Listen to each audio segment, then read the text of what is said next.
Rabbil alamin. Kaum muslimin, para tamu Allah, jamaah Jumat rahimakumullah yang dirahmati oleh Allah Subhanahu wa taala.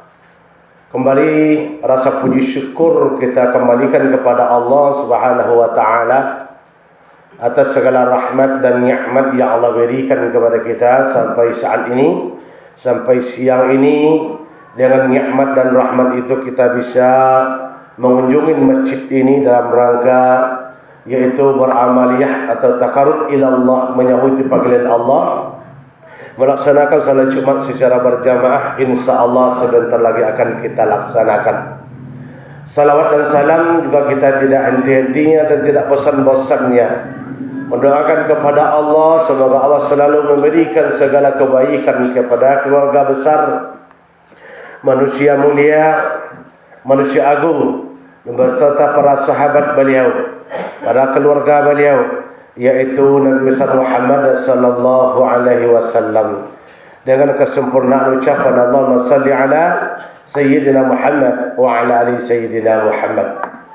InsyaAllah dengan kita selalu berselawat kepadanya dan bersyukur kepada Allah Subhanahu wa taala, InsyaAllah nantinya kita akan mendapatkan kasih sayang dan ampunan Allah dan akan mendapatkan syafaatnya pada hari kiamat nanti. Amin ya rabbal alamin. Kaum muslimin, para tamu Allah yang dirahmati oleh Allah Subhanahu wa taala, sebagai langkah awal khatib untuk mengingatkan dan mengajak kita semua untuk selalu meningkatkan iman dan takwa kepada Allah Subhanahu wa taala demi mencari ridha Allah di permukaan bumi ini. Kaum muslimin yang berbahagia yang dirahmati oleh Allah Subhanahu wa taala, hari ini tanggal 19 Mei 2023 dan bertepatan tanggal 28 Syawal 1444 Hijriah. Alhamdulillah, kita selalu diberikan kesehatan oleh Allah Subhanahu wa taala tanpa kurang suatu apapun dalam kesibukan aktivitas kita yang selalu peras keringat dan banting tulang. Tetapi pada siang ini kita menyempatkan dan meluangkan waktu untuk mendekatkan diri kepada Allah dalam rangka tasyakur atau bersyukur kepada Allah Subhanahu wa taala. Kaum muslimin yang berbahagia, adapun sebagai tema kita pada siang ini yaitu marilah kita menjadi seorang pemimpin yang tangguh, dan marilah kita menjadi seorang kepala keluarga yang menyelamatkan keluarganya dunia dan akhirat kelak.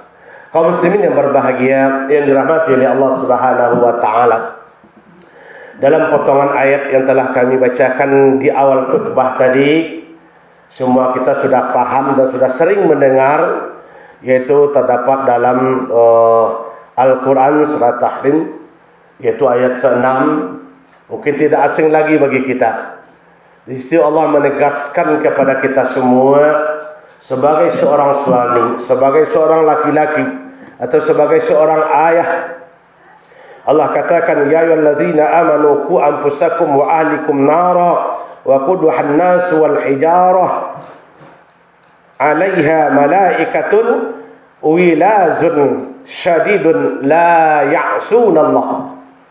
Di sini Allah menekankan, hai orang-orang yang beriman, seorang suami yang merasa beriman, seorang ayah yang merasa beriman, kata Allah, maka peliharalah dirimu, setelah itu keluargamu, dari sentuhan api neraka, atau dari azabnya neraka, atau dari panasnya api neraka, yang bahan bakarnya, kata Allah, terdiri daripada batu dan manusia, yang penjaganya, kata Allah, alaiha malaikatun, yang penjaganya itu adalah malaikat-malaikat utusan Allah, wilazun, keras, kejam, beringas, yaitu syadidun, keras, beringas, dan tegas, dan tidak pandang bulu.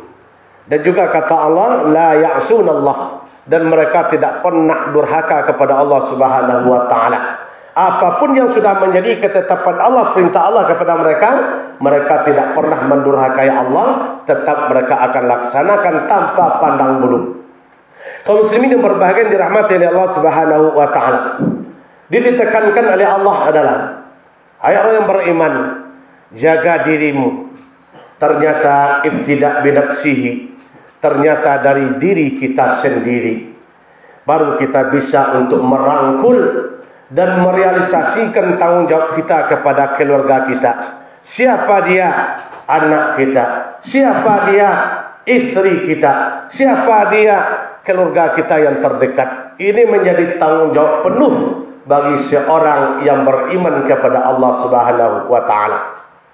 Kaum muslimin yang berbahagia dirahmati oleh Allah Subhanahu wa taala. Yang terutama sekali di bidang apa?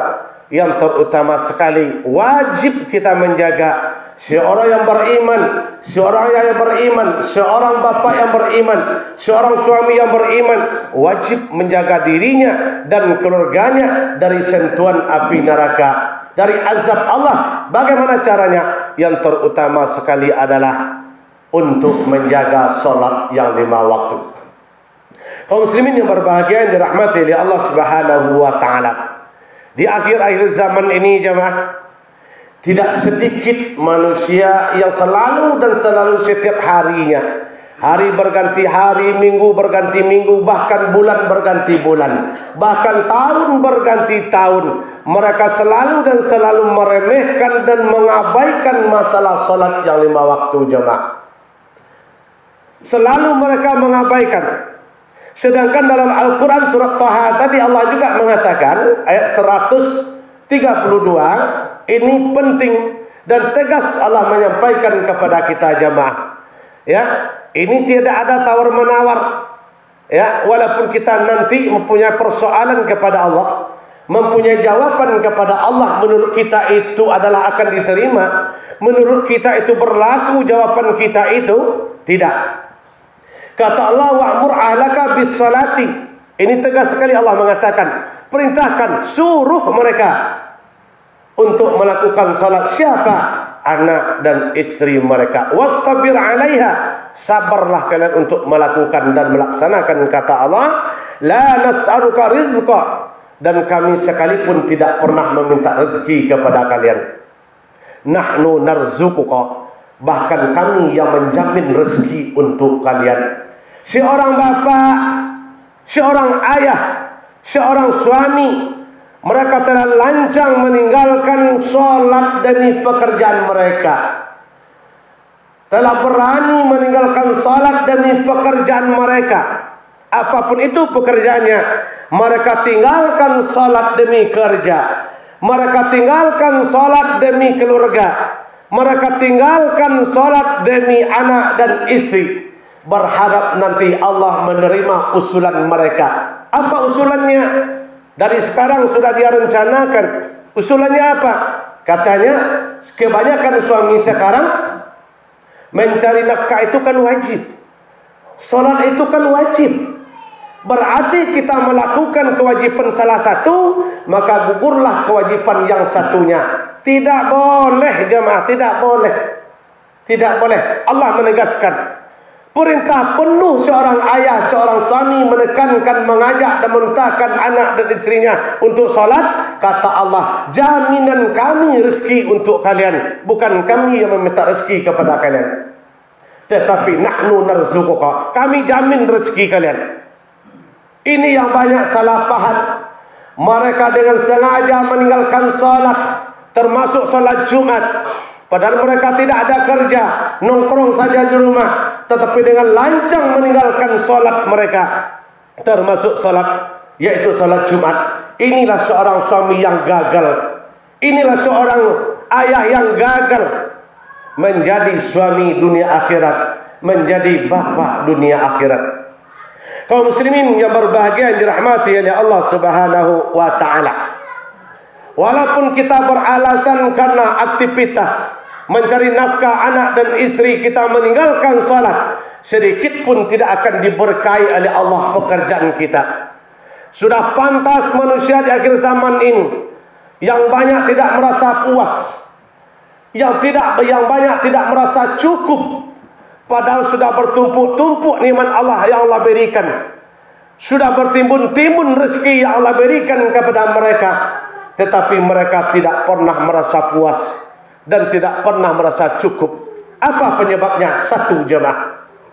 mereka berani dengan terang-terangan menentang Allah, meninggalkan salat demi bekerja, tidak akan diberkahi oleh Allah Subhanahu wa taala. Sampai kapanpun mereka beraktivitas bekerja, tidak akan diberkahi oleh Allah Subhanahu wa taala. Di sini sepotong hadis Nabi mewasiatkan, rahimallahu imra'atun aiqada ahlahu. Begitu pentingnya dalam rumah tangga suatu mitra seorang suami dan istri sering mengingatkan, sering mengajak kepada bersyukur kepada Allah untuk melaksanakan namanya perintah Allah. Seorang istri, kata Nabi, membangunkan suaminya untuk beribadah kepada Allah, maka Allah akan merahmati mereka. Begitu juga sebaliknya jemaah. Seorang suami yang membangunkan istrinya untuk bersyukur kepada Allah, melaksanakan ibadah solat, ya, maka Allah merahmati suami yang semacam ini. Tetapi sekarang terbalik jemaah. Kalau ada suami membangunkan istrinya sekarang, yang kebanyakan tujuannya apa? Ya, yang adikku, sayangku, bangun. Ya, masakan abang mau kerja. Begitu juga kalau istri membangunkan suaminya, bang, bangun bang, tidak kerja bang. Jadi yang ada di pemikiran sekarang ini kebanyakan suami dan istri itu adalah kerja dan kerja, uang dan uang. Begitu juga sampai ke anak.